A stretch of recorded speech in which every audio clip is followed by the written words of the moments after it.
lost as Clara. She'd known what needed to be done.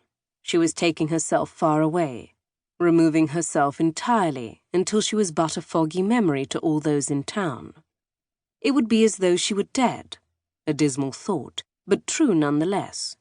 It had been her suggestion to travel to Scotland to her brother's home. Scandal would not touch him all the way to the Black Isle where he lived and kept very little society. Apparently, from his letters, he and his wife enjoyed life there quite well. She hoped she would too. At least she hoped she would find some contentment, for now it was to be her home. Her life was forever changed.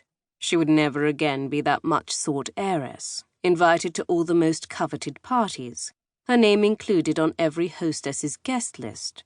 No more. Ruined. What a wretched word. As though she was some soured piece of fruit, rotted to the point of inedibility.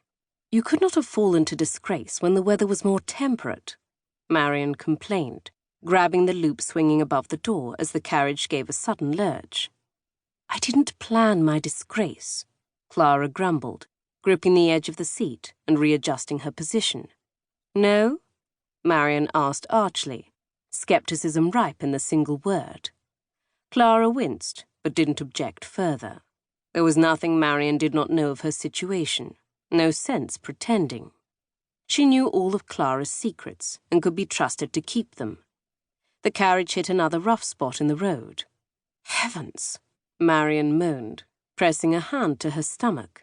Will the agony never end? The roads are wretched, Clara agreed. Soon, however, the agony did come to an end. The carriage pulled to a stop. A scrabbling sounded from the driver's perch as the groom hopped down, followed soon after by the coachman. Her stepfather had insisted they take an armed groom in addition to their driver. Marian claimed it was because Scotland was full of dangerous men. Clara did not think there could be too much danger, however. Her brother would not choose to live here otherwise, especially not with his expanding family. The armed groom opened the door for them. They descended with assistance from the groom and the aid of a block. Oh! Marian released a long breath. How good to be on solid, unmoving earth again. Her lovely round face bore a green hue. Her skin had been that unfortunate shade for most of the journey north. The earth never moved. We were the ones moving, Clara reminded drolly.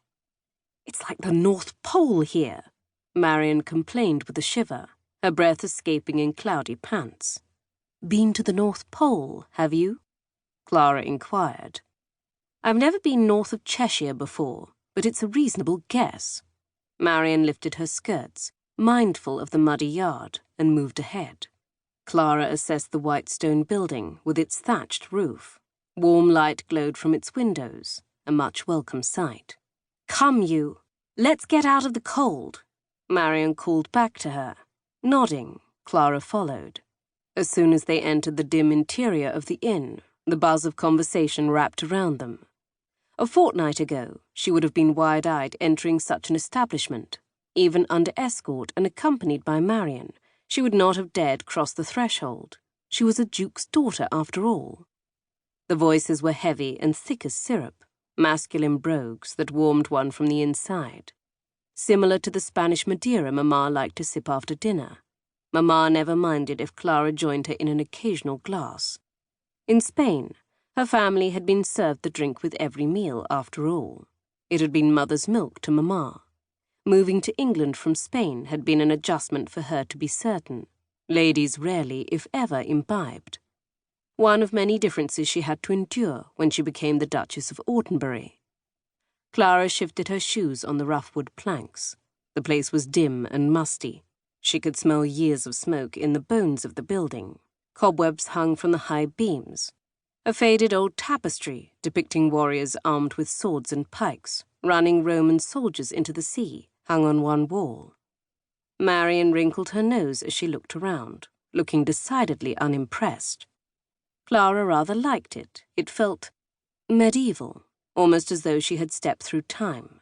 She did love reading of knights and ladies. The Canterbury Tales, Beowulf, Sir Gawain, and the Green Knight.